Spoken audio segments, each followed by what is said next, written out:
구약 성경 시편 7편 말씀입니다.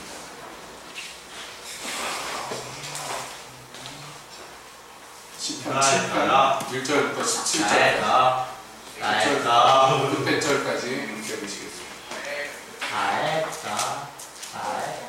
시편 7편.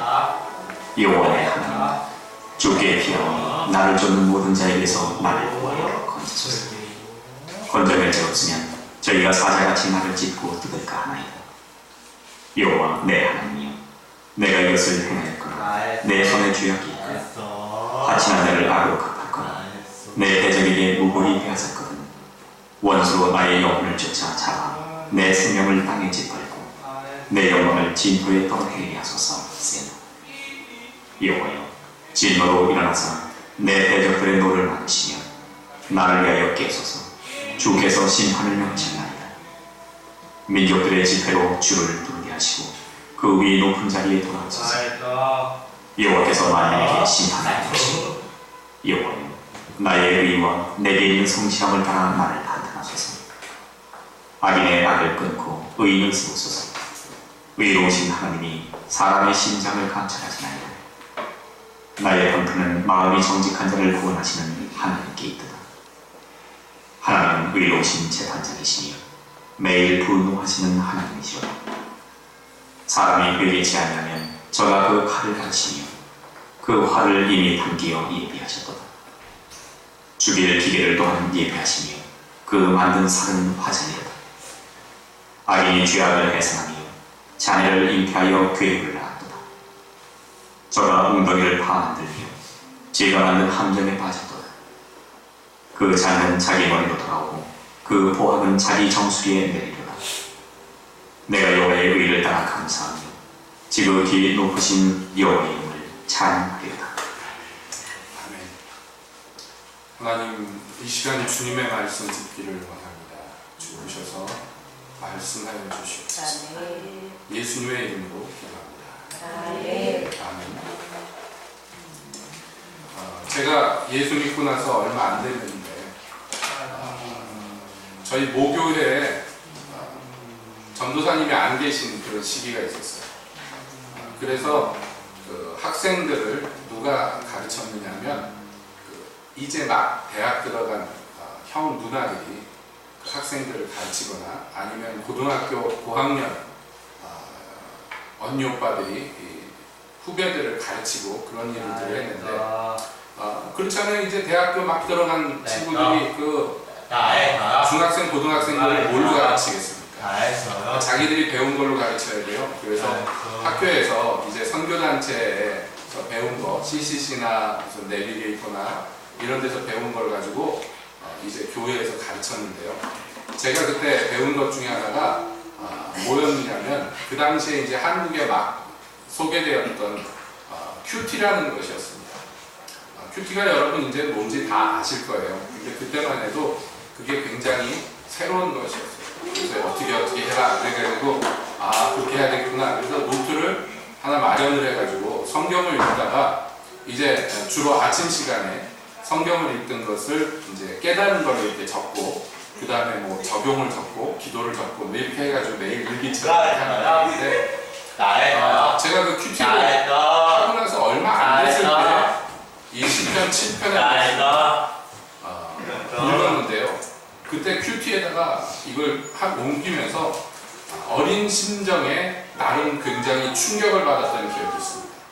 이 시편 7편을 읽다가 굉장히 충격을 받았는데요. 다른 구절이 아니라 어떤 구절이었냐면 여러분도 아마 비슷한 감정을 느끼셨을지 모르겠어요. 제가 성경을 처음 제대로 이제 꼼꼼하게 읽다가 보니까 이 구절을 처음 만난 거예요. 성경을 읽다가 뭐였습니까? 여러분 뭐겠습니까? 13절 하나님이 죽일 기계를 또한 예비하시며 그러는데 이게 얼마나 섬찟하고 무서운지요.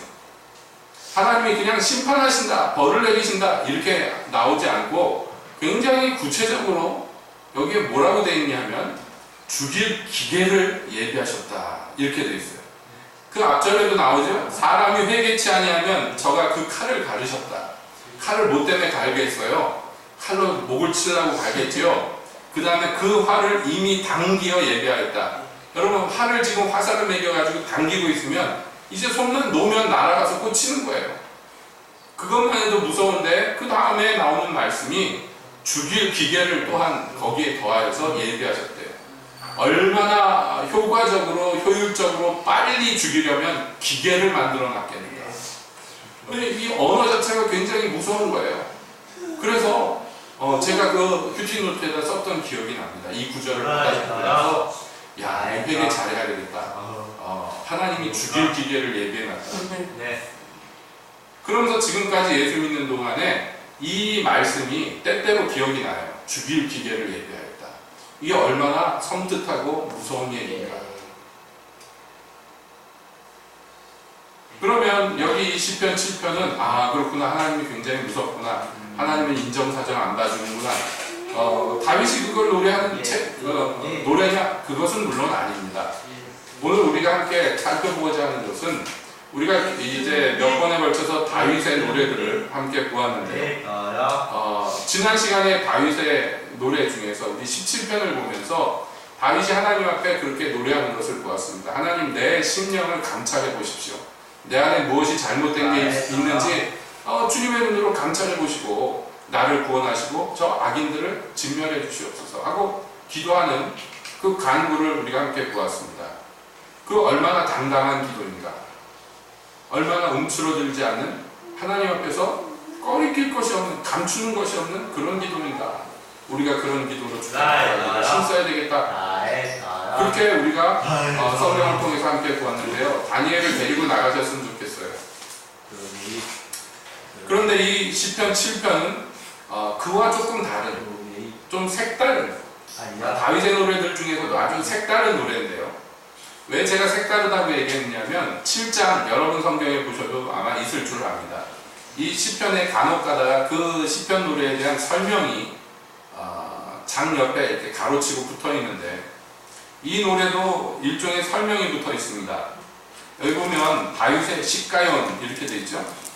그리고 옆에 이 노래를 짓게 된 배경이 이제 나와 있는데 베냐민인 구시의 말에 대하여 여호와께 한 노래 이렇게 돼 있어요.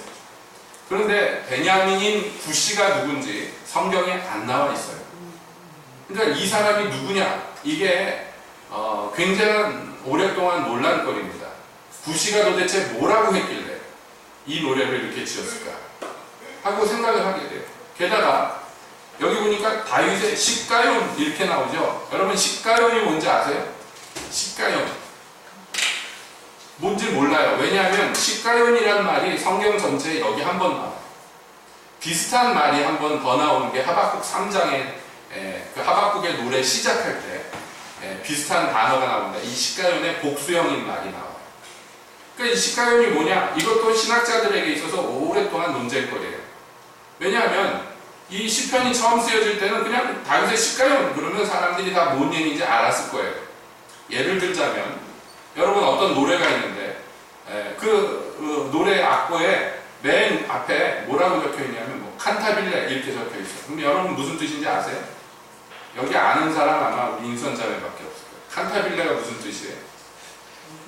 노래하듯이 연주할 때 신나게 노래 부르듯이 연주하라고 작곡가가 거기다 적어놓은 거예요. 근데 일반인들은 그게 뭔지 모른단 말이에요. 우리도 아는 건 있어. 음악 시간에 무슨 포르테나 포르테시모 이런 거 배웠었죠, 여러분. 그런 거 배웠었죠. 그거 붙으면 뭐예요? 강하게, 점점 강하게 뭐 이렇게 하라는 거잖아요. 뭐 안단테시모 뭐 이런 것들은 배웠는데 좀 더 고급이라고 해야 될까요? 수준으로 올라가면 그 노래에 대한 설명들이 막 이탈리아어죠, 그게. 그런 말들로 나오면 모르는 게 많단 말이에요, 일반인들은. 그러나 다윗이 이 시편 7편을 쓸 때에는 시가연 그러면 모든 사람들이 이게 뭐구나 하고 알았을 거예요.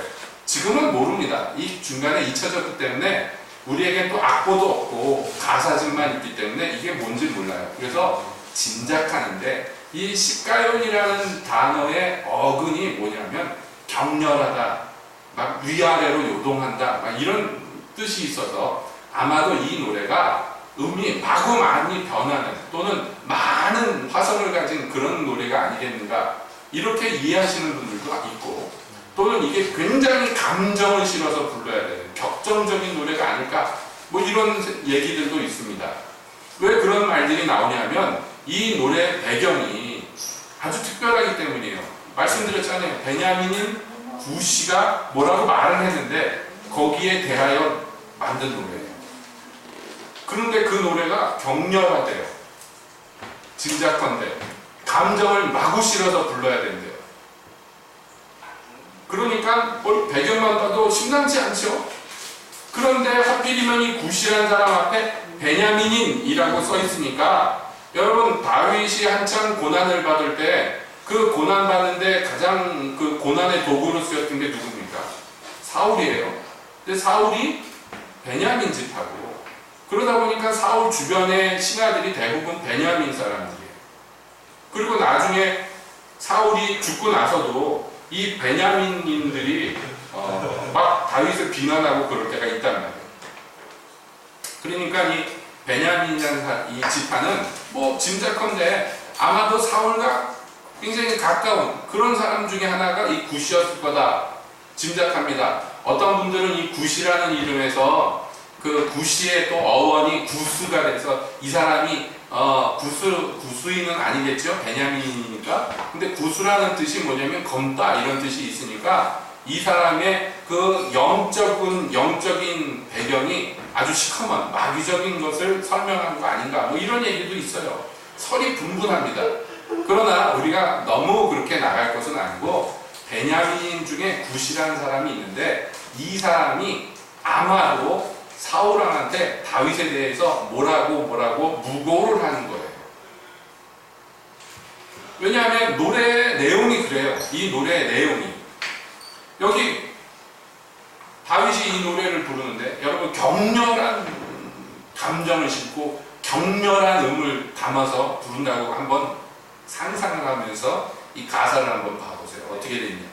여호와 내 하나님이여, 주께 피하오니 나를 쫓는 모든 자에게서 나를 구하여 건지소서. 이 노래의 시작이 이래요. 그러니까 이 구시라는 사람의 말이 지금 뭐겠어요? 지금 다윗을 뭔가 공격하고 다윗을 막 억울하게 만들고 다윗을 죽이고자 하는 의도를 가진 어떤 말이라는 것을 알 수가 있습니다. 게다가 말합니다. 주님이 나를 건져주지 않으면 사자가 와서 뜯어먹듯이 내가 그렇게 찢겨버릴 것 같습니다. 이렇게 얘기해요. 그러니까 이것은 굉장히 어려운 상황이고 또 부당하고 억울한 일을 당하고 있다는 것을 충분히 짐작해요.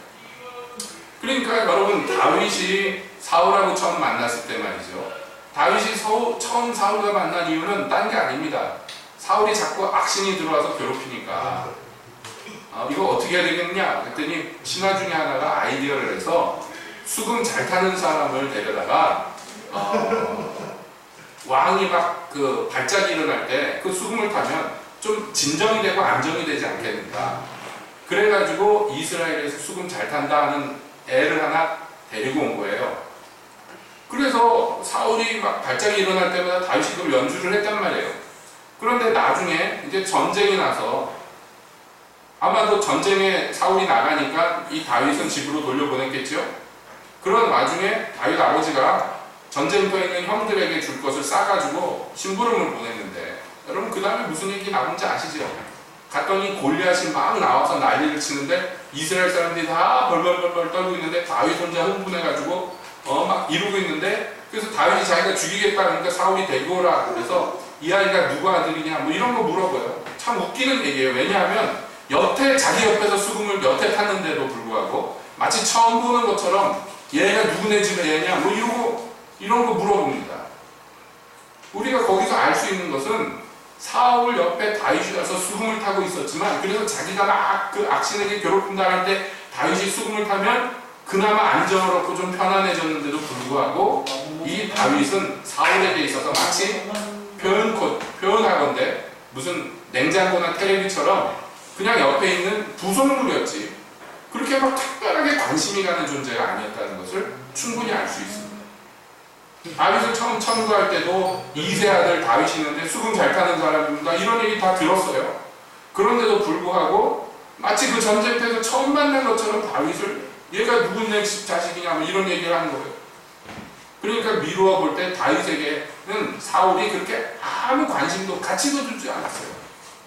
그런데 그럼에도 불구하고 다윗이 내가 골리앗을 이길 수 있습니다. 양을 칠 때 하나님이 도우셔서 사자도 때려잡고 곰도 때려잡았습니다. 막 이런 얘기할 때 내가 그러니 지금도 나아가면 주님이 나와 함께 하실 겁니다. 막 이런 간증을 할 때 그 간증을 듣는 순간에 사울의 마음에 뭔가가 쨍하고 역사를 한 게 있었단 말이에요. 왜냐하면 사울도 왕년에 여호와의 신에 감동받아서 그렇게 전쟁에 이기고 승리한 경험들이 있는 사람이에요. 지금은 이 모양 이 꼴이 됐지만 여러분 그렇습니다. 신앙에 막 불 붙었다가 이 불이 꺼져버리면 이게 더 힘들어요. 이방인보다 더 힘들어. 그래서 과거에 큰 부흥의 주역이었던 찰스 피니 목사님이 그런 말을 했어요. 그런 사람들, 그런 교회들을 보고 뭐라고 했냐면 산불이 지나간 자리라고 얘기했어요. 산불이 나서 확 다 타버리고 나서 불이 다 꺼졌는데 거기에 다시 불을 붙이려면 얼마나 힘들겠어요. 할 게 없어. 그런 상황의 성도들을 볼 때 한 말이 산불이 지나간 자리였다. 그런 말을 해요. 그게 지금까지 내려와요. 그런 사람들. 옛날에 막 뜨거운 불길이 있었는데 지금은요. 더 이상 태울 게 없어. 연료가 떨어졌어. 그냥 모든 게 다 시큰둥해요. 그냥 하나님을 안 믿는 것도 아니고 하나님을 떠난 것도 아니지만 그렇다고 해서 막 뜨겁게 살아가는 것도 아니고 막 열심을 내는 것도 아니에요. 그러나 기억은 있단 말이에요. 옛날에 하나님께 사로잡혀서 옛날에 하나님께 뜨거웠던 그 시절의 기억. 여러분 이 기억이 언제 확 일어납니까? 여러 가지 때 일어나지만 자기가 젊었을 때처럼 자기가 옛날에 막 뜨거웠을 때처럼 이제 처음 불 붙어가지고 움직이는 사람들을 보면 그 기억이 나요. 그리고 그게 여러 가지 감정을 불러일으킵니다. 맞아 나도 저때 그랬지 하는 생각도 들고요. 그를 귀하게 보는 마음도 들고요. 한편으로는 자기 처지가 서글프기도 하고 뭐 여러 가지 복합적인 마음이 들 거예요. 그러니까 그때부터 사울이 다윗에게 관심을 갖기 시작합니다. 그 전에 내도록 옆에서 수금 탈 때 관심이 하나도 없었는데 이제 이 전쟁터에서 드디어 다윗을 관심 있게 보고 자기의 갑옷을 입혀주고 막 그럽니다. 그가 전쟁에서 이기고 돌아왔을 때 사울이 굉장히 기뻤어요. 물론 요나단은 훨씬 더 기뻤어요. 그래서 요나단은 다윗과 사랑하기 시작했어요. 사울은 다윗을 관심 있게 보고 또 마음이 많이 쓰이는데 그렇다고 해가지고 이게 전부 다 좋은 마음만 있는 게 아니에요. 막 그런 가운데 다윗을 자꾸 전쟁터에 보내니까 자꾸 이기고 돌아와. 그 왕으로서는 참 좋은 거예요. 나라가 든든히 서니까. 그런데 이기고 돌아오는 건 좋은데 이기고 돌아오는데 사람들이 막 노래를 부르는데 사울이 죽인 자는 천천히고 다윗이 죽인 자는 만만이다. 그러니까 그때부터 성질이 나는 거죠. 그때부터 이제 슬슬 마음에 어두움이 깃들기 시작해요. 그래서 어떤 일들이 일어나요? 이게 같이 나가요. 때때로 다윗을 죽이고자 하는 마음도 있고요. 그 다음에 자기 딸을 사위로 삼아서 다윗과 좀 가까워지고 다윗이 자기를 추종하게 하고 나를 배신하지 않게 하기 위해서 안간힘을 씁니다. 이게 같이 나가요. 잘해주는 것과 못되게 구는 게 같이 나가요. 막 그러고 있어요. 막 그러고 있다가 속으로 다윗을 죽여야 되겠다 하는 마음이 들어서 전쟁터에 내보냅니다. 내 딸을 줄 테니까 양피를 배워와라. 그러면은 내 딸을 주겠다. 그러니까 딸을 주고 싶은 마음도 있고 죽이고 싶은 마음도 있고. 여러분 이게 어떤 감정인지 이해가 되십니까? 이해가 되시면 문제가 있는 거예요. 그러나 상상은 될 거예요. 이게 무슨 마음이겠다. 막 악신이 자기를 사로잡을 때는 저는 진짜 죽여야 되겠다 해서 다윗한테 창을 던지고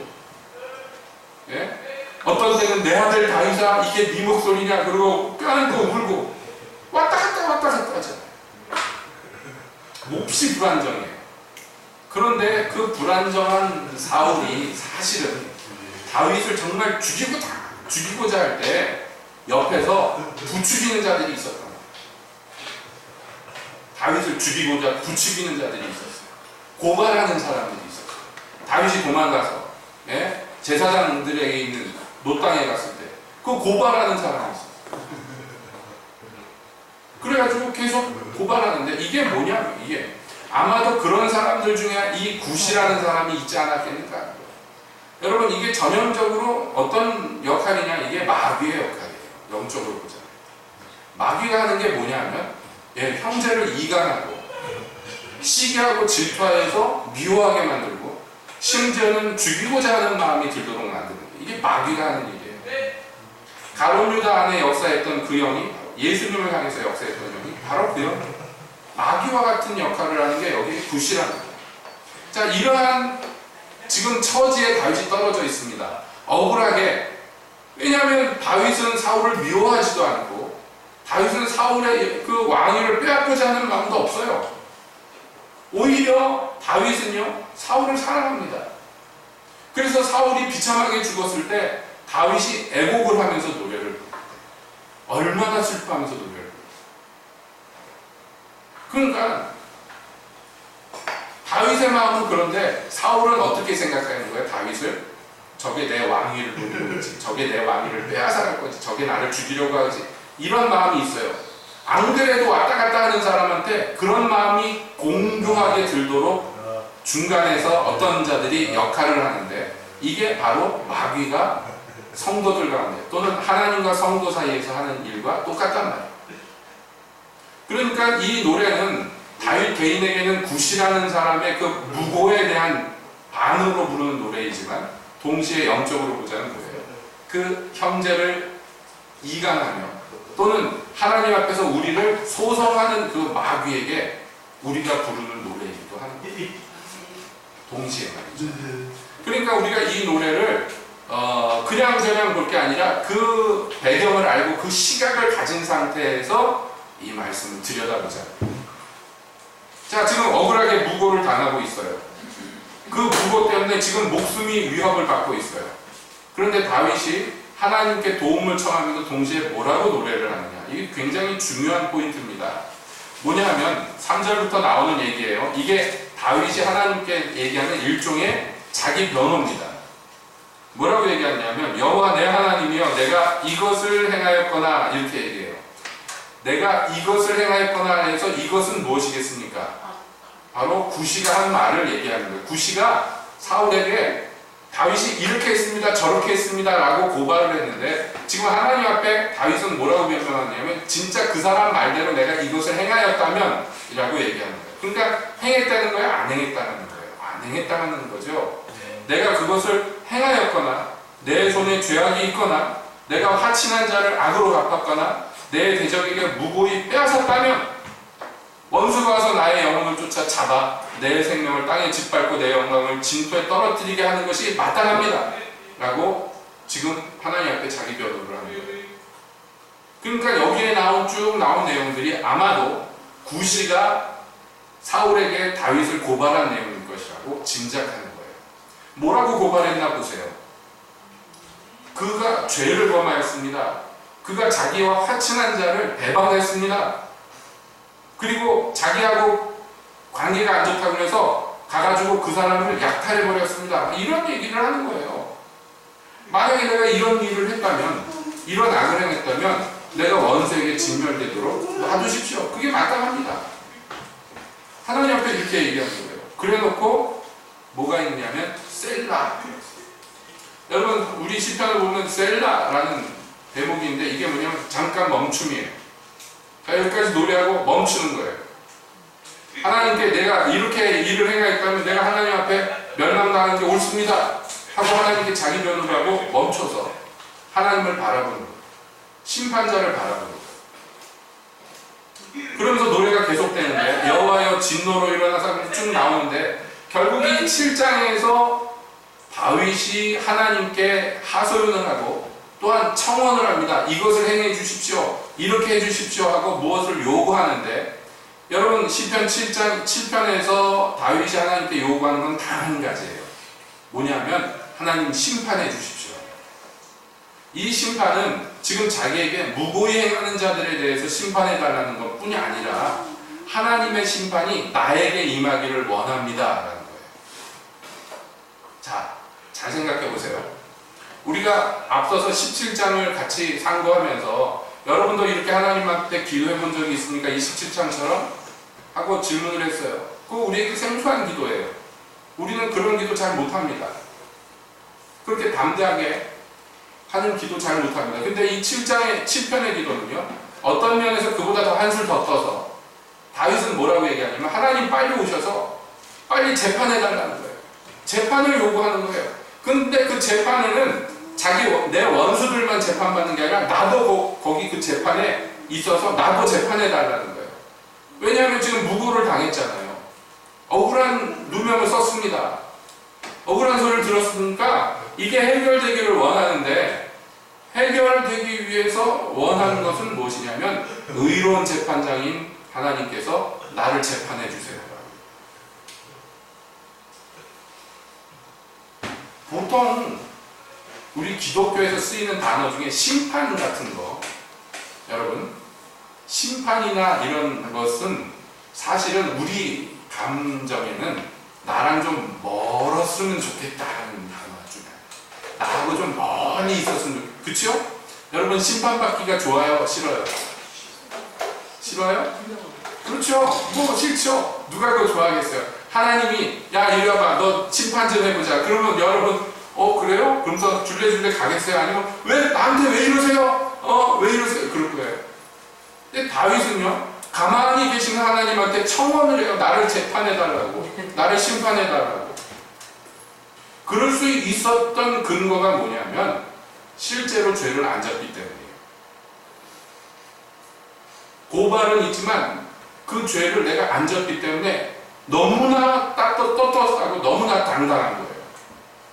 그래서 하나님께서 심판을 해달라고 민족들을 모아가지고, 사람들을 많이 모아가지고 전 세계를 모아서 그 안에서 심판을 하시라고, 만민에게 심판을 하실 뿐만 아니라 나에게 심판을 해달라고, 악인들도 불러다가 나하고 대면해서 같이 심판을 받게 해달라고 계속 재판을 요구하고 또 재판을 요구하고 그러면서 하는 얘기가, 아까 우리가 보았죠? 하나님은 의로우신 재판자입니다. 그리고 뿐만 아니라 하나님은 내일 분노하시는 하나님이다. 이렇게 보여요. 사람이 회개치 않으냐면 그가 그 칼을 갈고 활을 당겨 쏠 준비를 해놓으시고 죽일 기계를 예비하신 분이 하나님이다. 그러니까 다윗이 지금 하나님에 대해서 얘기하는 건 뭐예요? 지금 하나님에 대해서 모르는 바가 아니라 하나님이 얼마나 무서운 심판자인지 알고 있는 것을 고백하는 거예요. 하나님은 죄가 있어도 눈 질끈 감아주고 사이 친하면 좀 봐주고 그런 분이 아니라는 것을 노래해요. 하나님은 굉장히 무서운 분인데 자기 죄를 회개치 않는 자들에게 어마어마한 심판을 내리시려고 매일 분노하는 하나님이라고 해요. 그런데 그 하나님한테 와서 나를 재판해달라고. 하나님이 봐주는 하나님이면 뭐 재판해달라고 그럴 수도 있어요. 알고 보니까 판사가 우리 큰아버지야. 뭐 이래가지고서 백을 써가지고 좀 봐주세요. 그런 게 아니란 말이에요. 지금 이 상황이, 이 노래의 상황이.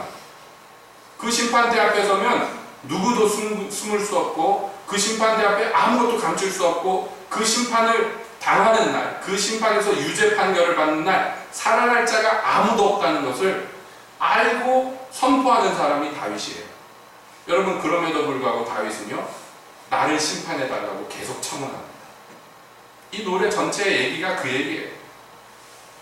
그게 7편에서 얘기하는 하나님의 도우심이에요. 10편 노래마다 특색이 있지만 목적이 다 다르지만, 그래서 제가 서두에 말씀드린 대로 이 7편은 굉장히 독특하다고 말씀드립니다.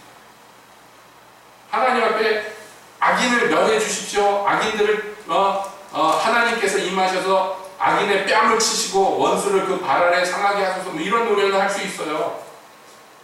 일반적으로 저것들을 가만 놔두지 말아주세요. 이렇게 노래하는 게 아니고 지금 공정한 재판을 요구하는 거예요. 그 재판에 내가 열외가 아니라 내가 그 재판의 중심에 서서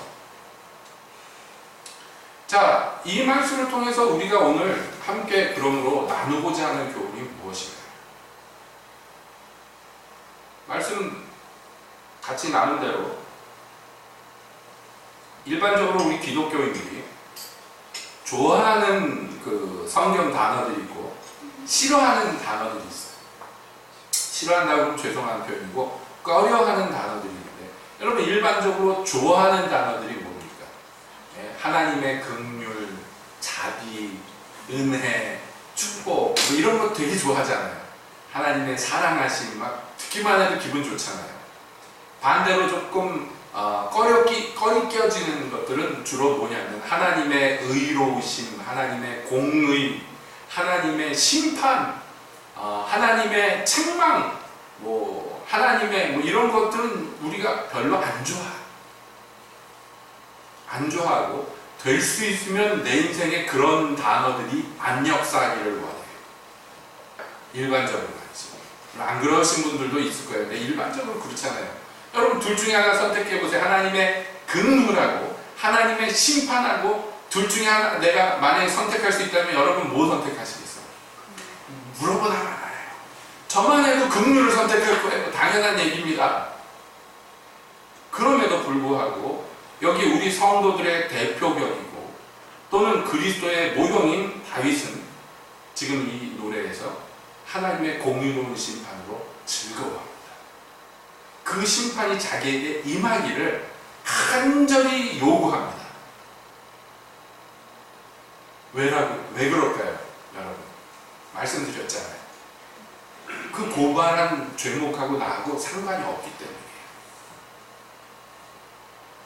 여러분 이 얘기는 이 노래는 그러므로 다윗 개인의 노래이기도 하지만 동시에 우리의 노래가 될 수 있는 것은 우리도 형편이 똑같아요. 저나 여러분이 다 똑같아요. 왜냐하면 여러분 성도가 심판을 면하는 것은 왜 심판을 면하느냐면 심판 자체가 없어져서 그런 게 아니에요. 산자와 죽은 자 모든 산자와 죽은 자들이 마지막 날에 백보자 앞에 모여서 자기의 행한 바 모든 행실을 입으로 자고하는 날이 있어요. 그 심판은 모든 호흡이 있는 자들에게 공이 일반적으로 다 임하는 심판이에요. 그래서 의인도 악인도 죄인도 선인도 그 심판에서 피하여 갈 사람이 없어요. 그럼에도 불구하고 우리에게 심판이 면하여졌다고 얘기하는 것은 무슨 얘기예요? 우리가 그 심판에 가서 떳떳할 수 있기 때문이에요. 이게 중요해요.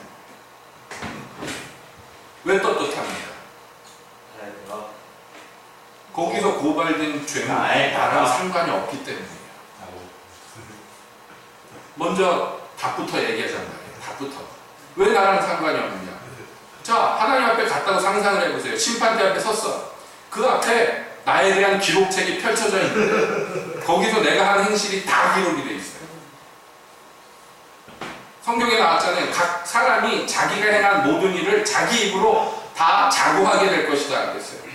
그 상상이 안 가시죠, 여러분? 하나님 앞에 가면요 저절로 불게 돼 있어요. 우리가 하나님의 임재 앞에서 사람이 맨 처음에 하는 게 뭐예요? 회개를 해요. 네? 성령이 정말 꽉 임하시면 그 사람이 맨 먼저 뭘 해요? 회개를 해요. 이상하죠? 이상한 게 아니에요. 원래 하나님하고 가까이 있는 죄인들은요 견디질 못해서 그 입으로 죄를 토하게 됐어요. 다 바른 대로 불어. 뭐 때리고 고문하고 그 신문해서 그런 게 아니라 하나님이 딱 쳐다보시면 그냥 입으로 줄줄줄 나오게 돼 있어요. 모든 죄인이 그래서 자기 죄를 다 고백하게 돼 있는 거예요. 뿐만 아니라 물적 증거들이 있어. 하나님 앞에 기록책이 있는데 이 기록책에는 우리의 행실이 언행이 다 기록이 돼 있어요. 조목조목. 나는 잊어버렸는데 거긴 다 기록이 돼 있어요. 여러분 이게 굉장히 생각해보면 살벌한 상황입니다. 유명했던 하나님의 종들의 무슨 전기나 자서전이나 뭐 이런 책들을 보면 그 분들이 본격적으로 사역을 시작하기 전에 대부분 거쳐가는 과정이 있는데 대부분이라고 제가 표현한 것은 제가 읽은 책들에는 거의 100%인데 혹시 제가 모르는 분도 있을까봐 말씀드립니다. 대부분 겪는 어떤 시점이 있는데 그 시점에 뭐라 하냐면 하나님께서 특별히 홀로 하나님 앞에 서게 만들어가지고요. 자기가 기억도 못하고 있던 죄를 다 회개하게 만들어요. 보통 우리가 회개할 때 사람들은요, 자기가 기억하는 죄는 회개해요. 근데 내가 저지른 줄도 모르는 죄들 있잖아요. 오래돼서 잊어버린 거라든지 또는 그게 죄인 줄 몰랐는데 나중에 알게 되는 것들이 있잖아요. 그런 건 잘 회개를 못하죠. 근데 하나님이 본격적으로 이 사람을 쓰시려고 다루시기 시작하면은 그게 다 생각이 나고 깨달아져가지고 다 토해내는 시간이 있어요. 어떤 사람은 짧게, 어떤 사람은 긴 기간 동안. 막 그런 기간이 있어요.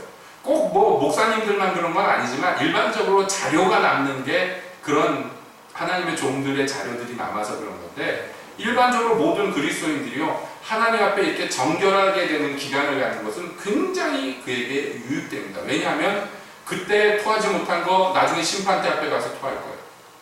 어느 게 더 좋아요? 네? 지금 좋은 말로 할 때 토하는 게 좋죠?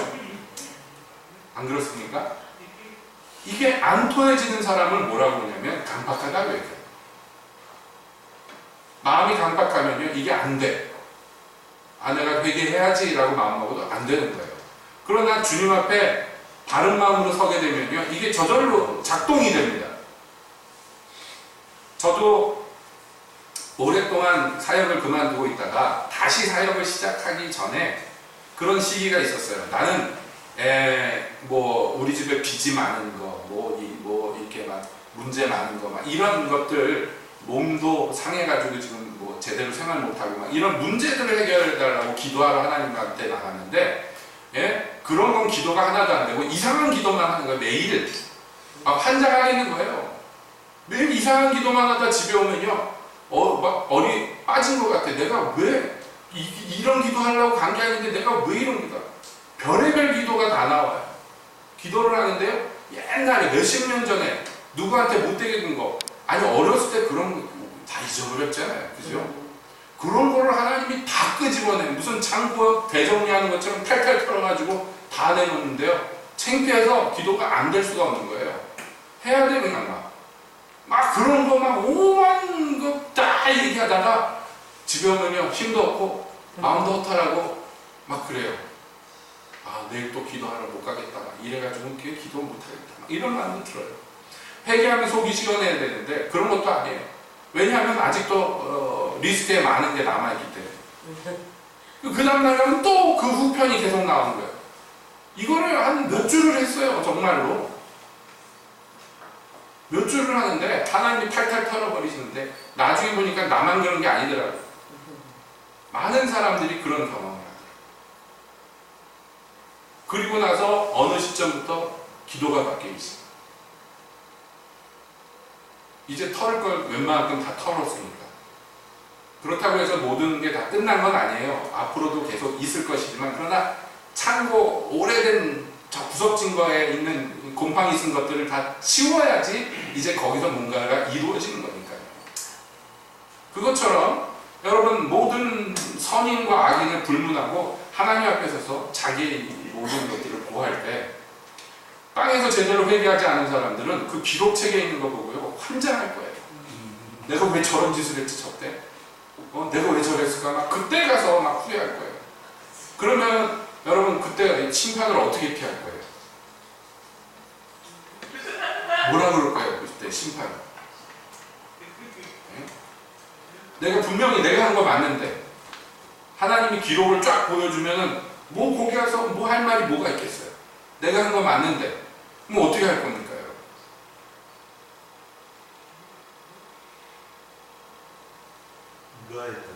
자, 이거 보세요.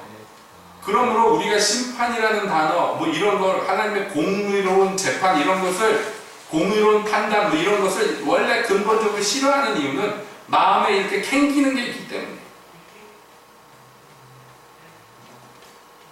그러니까 우리가 하나님께 가까이 나가고 하나님과 친근해지기 위해서는요, 하나님 앞에 꺼리 끼는 게 있으면 안 돼요. 여러분, 내가 이렇게 의로운 행실을만 했기 때문에 나는 구원받는다 그런 거 아니에요. 그걸로 구원받는 건 아니에요. 그러나 하나님과 더 깊은 관계에서 자라가기 위해서요, 우리에게 필수적으로 필요한 건 뭐냐면요, 하나님 앞에 거리끼는 게 없어야 돼요. 최소한 내 기억에는 없어야 돼요. 하나님이 기억나게 하시고 깨닫게 하시는 것은 그때그때 해결하면 되지만, 그러나 자기가 알고 있으면서도 감추고 있고 숨기고 있고 이러고서 하나님 앞에 못 나가는 것은 하나님이 화내시기 때문이 아니라 내가 그 공의로운 빛 앞에 나가는 걸 스스로 꺼리끼기 때문이에요. 뿐만 아닙니다. 여러분, 마귀가 하는 게 뭐냐면 형제를 이간하고 그 다음에요, 하나님께 우리를 고소합니다. 이게 마귀가 하는 일이에요. 하나님 앞에 우리를 고소하는 게 마귀 직업이에요. 여러분, 하나님 앞에 막 나가려고, 그래, 나 진짜 신앙을 바로잡아야 되겠어, 막 이런 결심해보세요 한번. 그 다음에 딴 무슨 소리가 귀에 들려옵니까? 땡 하고, 예? 내가 하나님 앞에 나갈 수 없는 12가지 부끄러운 이유, 뭐 이런 거가 마귀 앞에서 쭈르륵 나오는, 맞아. 그리고 그냥 뒤돌아 주저앉아요. 이런 일이 얼마나 많아요. 마귀의 고소가 능력이 있는 것은 그게 100% 거짓말이 아니기 때문에, 근거가 있기 때문에. 구시가 사울에게 다윗을 고소했는데 그 고소한 내용 중에 예를 들어 100가지 고소를 했는데 그 중에 한두 가지라도 걸리면 다윗이 이렇게 하나님 앞에 심판을 요청하지 못합니다. 마찬가지로 마귀가 우리를 하나님께 고소하는데 걸리는 게 있어. 그러니까 그 고소를 들으면서, 고발하는 소리를 들으면서 차마 하나님의 재판석 앞에 나아갈 수가 없는 거예요. 우리가. 여러분, 왜 야고보서에서 의인의 간구는 역사하는 힘이 많다고 그랬냐면, 여기 나오는 의인은 본질상의 의인을 얘기하는 게 아니에요. 잘 들으세요. 본질상의 의인은 누구냐면 우리 모든 성도가 본질상 의인입니다. 왜냐하면 내가 행한 의로운 행위로 말미암아 의가 이루어진 것이 아니라 예수 그리스도가 치러준 값으로 말미암아 의로워졌기 때문에 근본적이고 본질적인 의는 우리가 모두 다 소유하고 있어요. 마지막 날 재판석에 가서 심판받을 때 왜 우리가 그 모든 고소할 만한 기록들이 있다 할지라도 그 심판을 피해갈 수 있느냐, 왜 면해갈 수 있느냐 하면 그 모든 죄를 다 알면서 예수님이 그 죄값을 이미 치러줬기 때문에 우리가 심판을 면하는 거예요. 여러분, 애국 땅에 살던 이스라엘 사람이나 애국인이나 이 근본적으로 다를 게 뭐가 있어요? 다 똑같은 죄인이고 다 똑같은 인간이지. 그럼에도 불구하고 10번째 재앙이 지나갈 수 있었던 것은 이 사람의 우수함 때문에 지나가는 게 아니었어요. 이스라엘 사람이기 때문에 지나간 것도 아니었어요. 무엇 때문에 지나갔습니까? 어린 양의 피가 발라져 있기 때문이에요.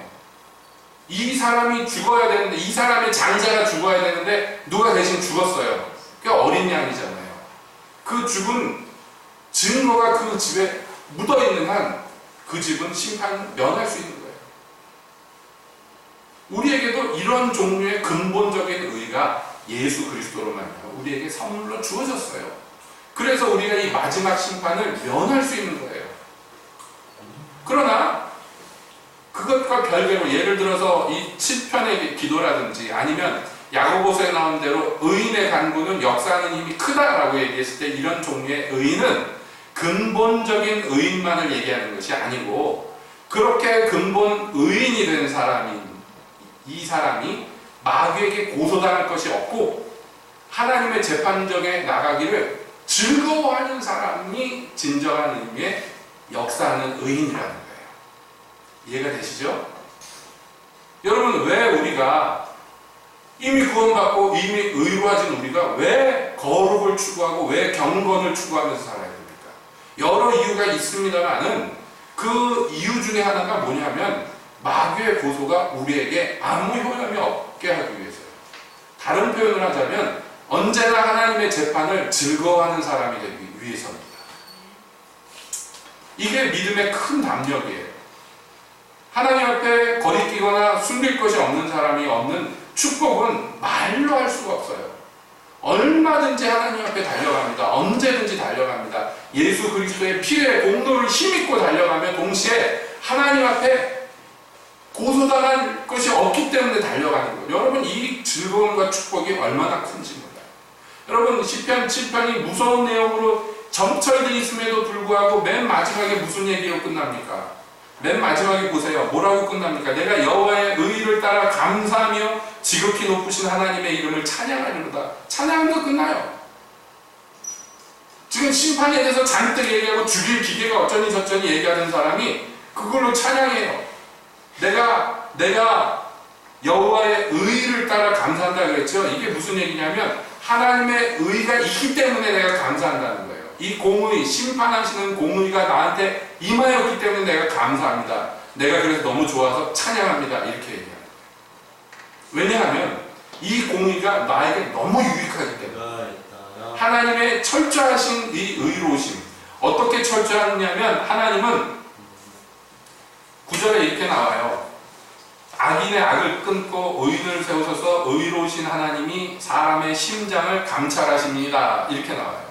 하나님은 세상 재판장처럼 겉모양이나 또는 증거들만 보고 재판하는 분이 아니고 그 사람의 심장, 정확히 얘기하면 우리말 성경에 하나가 삭제되어 있는데 뭐라고 원래는 되어 있냐면요. 심장과 신장을 감찰하십니다. 이렇게 되어 있어요. 근데 이 번역하시는 분들이 신장은 좀 이상하잖아.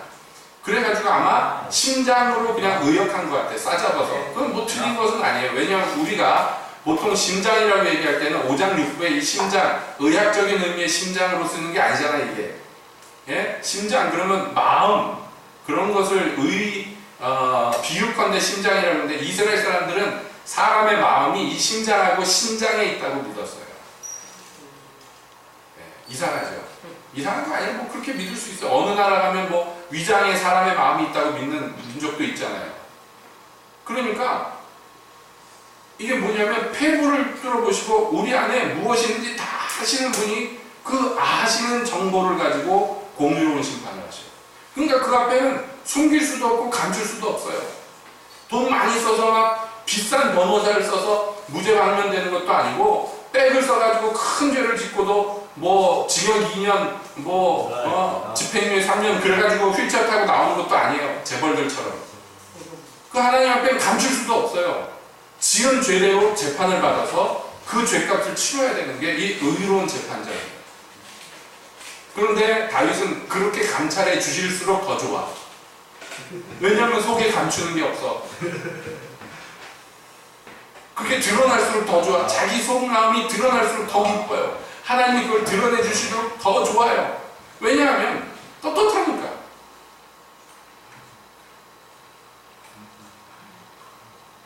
그건 다윗 같은 사람이나 이런 소리 하지 마세요. 여러분 하나님 믿는 데 있어서 다윗이 유리하냐 우리가 유리하냐면 우리가 100배 1000배 유리해요. 아시죠? 모르세요? 여자에게서 난 자 중에 세례요한보다 큰 자가 없어요. 그러나 천국에서는 세례요한보다 작은 자가 없어요. 왜냐하면 환경이 달라졌기 때문이에요. 구약의 모든 일은 세례요한으로 끝나고 그 이후부터 천국문이 열리고 천국문을 향해서 달려가고 침노하는 자들은 천국을 자기가 소유할 수 있는 특권을 얻었어요. 그게 저와 여러분들이에요. 전혀 달라요. 믿고 따를 수 있는 증거가 100배 1000배 많고요. 우리 힘으로 안 되는 거 성령의 능력으로 할 수 있도록 성령이 떠나시지 않고 항상 함께 하세요.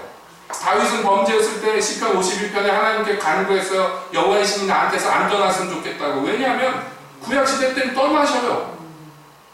여호와의 신이 임하시기도 하고 떠나시기도 하는 그런 상황이에요. 지금 우리는요. 성령이 우리와 함께 하시고 영원히 떠나시지 않는다고 약속했어요. 그런 시대에 우리가 살고 있어요. 그러니까 우리가 주님 앞에서 의를 얻고 의로운 행실로서 하나님께 영광을 돌리고 하나님의 심판 앞에서 두려움 없이 즐거워할 수 있는 훨씬 유리한 사람들이에요.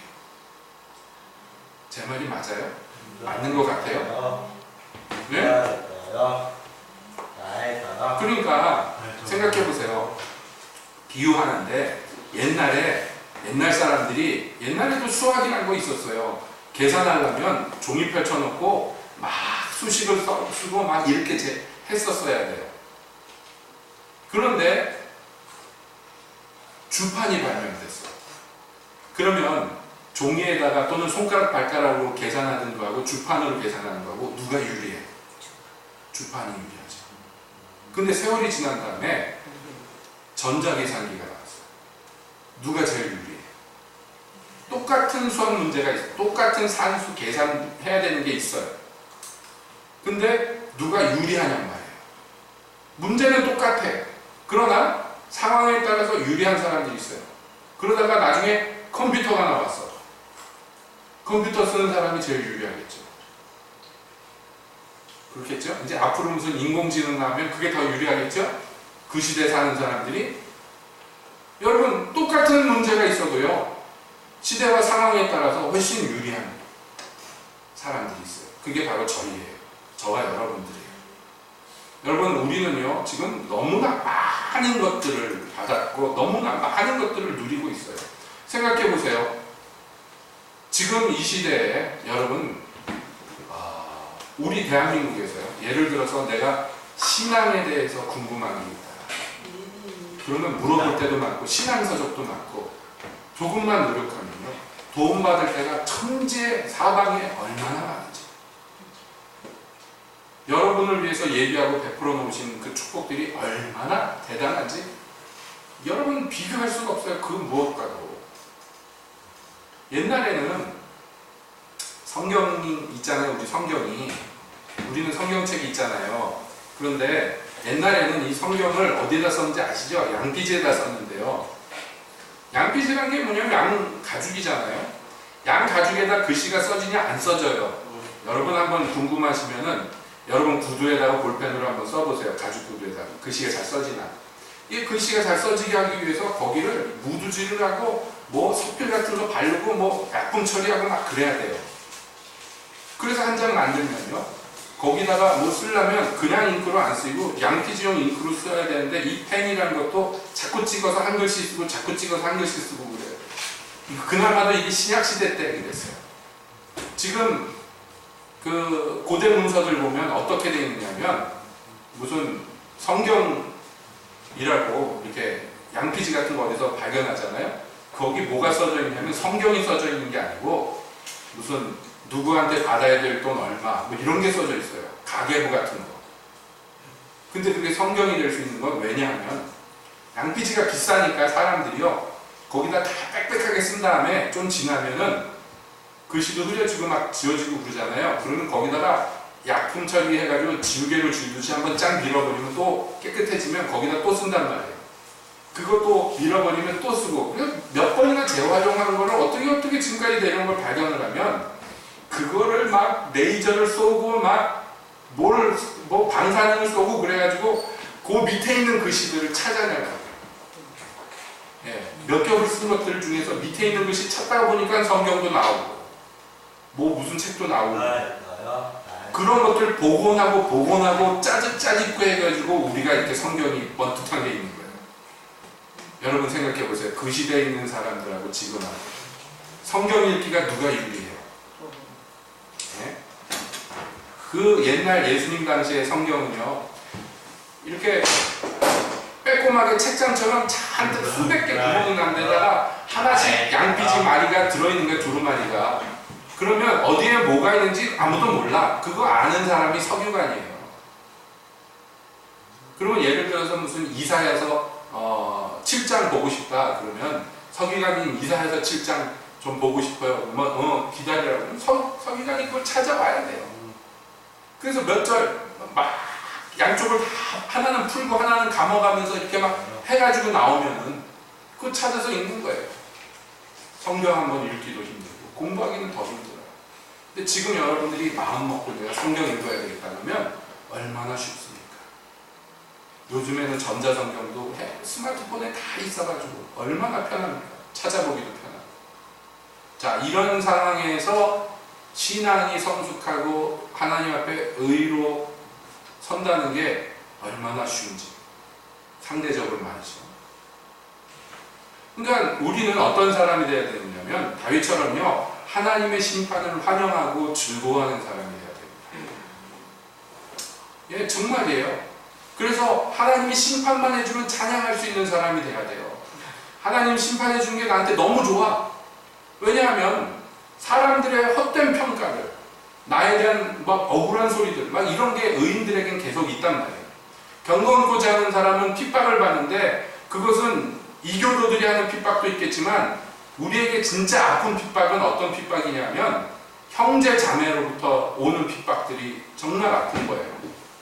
다윗이 구시의 말로 말미암아 아팠듯이 행하지도 않은 것을 멋대로, 왜냐하면 그 사람들도 어떻게 보면 나를 미워해서 고의로 그런 사람도 있겠지만 어떤 사람들은 그 사람들 자체도 피해자인 경우가 많아요. 마귀가 속삭속삭한 것을 받아들였기 때문에 그런 소리를 하는 거예요. 사실이 아닌데 사실이라고 믿었기 때문에 그런 소리를 합니다. 그럼 그 사람들도 알고 보면 불쌍해요. 그런데 여러분 이것을 누가 바로잡아줍니까? 하나님이 바로잡아줘요. 그러니까 하나님이 심판하시는 게 나한테 좋아요. 행복해요. 즐거워요. 그리고 만약에 내가 잘못된 게 있다 할지라도 하나님의 심판이 이르러야지 내가 그것을 깨닫거든요. 그걸 발견해야지, 그래야지 고침을 받잖아요. 그래서 주께서 꺾으신 뼈로 기뻐하는 거예요. 내가 꺾이지 않은 부분들 주님이 와가지고 와차차 꺾어주면 그게 당시에는 피나고 아프지만 그러나 지나고 보면 너무 좋은 거예요. 너무 행복한 일이에요. 내 꼿꼿한 목을 주께서 자꾸 쳐서 부러뜨려 주셔야지 겸손해지잖아. 안 그러면 죽을 때까지 교만해요. 그러면 이 사람은 이 거룩한 의인으로의 삶을 제대로 살 수 없고 믿음의 이 큰 담력을 얻을 수도 없고 원수의 모든 고소 앞에서 떳떳할 수가 없어요. 제가 제일 안타까운 것 중에 하나는 교회 생활 오래 한 사람들, 하나님의 약속을 안 믿으면서 마귀의 고발은 철석같이 믿는, 그게 제일 안타까워요. 교회 생활. 왜냐하면 마귀의 고발이 말했잖아요. 그 안에 진실이 들어있다. 전부는 아니에요. 그건 사실은 거짓말이지만. 그러니까 여러분, 우리가 정말 이 원수의 괴계 가운데서 승리를 얻고 원수의 그 고소 가운데서 두려움 없이 떳떳하게 서려면 하나님 앞에서 이 거룩한 의의를 추구하셔야 됩니다. 그 의의는 근본 다른 게 아닙니다. 다윗이 고백했듯이 이런 일 저런 일 안 하면 돼요. 형제를 해하지 않고 원수에게 원수 갚지 않고 억울한 일을 저지르지 않고 하나님만 따라가면 돼요. 여러분, 그게 그냥 우리의 일상이 되면 됩니다. 주님을 쫓아가는 것. 그러기 위해서 우리에게 필수적으로 필요한 겁니다. 진리를 아는 거룩한 지식과 위로부터 임하시는 거룩한 능력과 이런 것들, 땅에 있는 것들로는 그 아무 거룩한 열매를 못 맺으니까 하늘의 것들로 우리가 자꾸 채워지고 새로워지고 날마다 바로잡혀져요. 그러면요 여러분, 시험을 이기기도 쉽고 시험을 당하지도 않고 하나님의 책망 가운데서도 떳떳하게 설 수가 있고 하나님께 거리끼는 게 없을수록 하나님께 가까이 가기를 즐거워하게 돼요. 좋은 게 너무 많단 말이에요. 네, 주님이 주시고자 하는 것들을 다 누릴 수 있단 말이에요. 바로 근데 우리 새빛교회 성도 여러분, 또 우리 교회를 출입하는 주의 백성들, 한 사람도 빠짐없이 각 사람 안에 이러한 다윗에게 부어졌던 기름 부음이 부어지기를 원합니다. 그래서 아주 회개할 것 없는데 이르는 의인의 삶이 그냥 우리의 그냥 기본적인 삶이 되고, 그래서 하나님의 심판을 기뻐하고 하나님의 재판을 즐거워하는 거룩한 의인들로 서시기를 축복드립니다. 그것을 노래할 수 있는 저와 여러분 되시기를 예수님의 이름으로 소망 기도하겠습니다.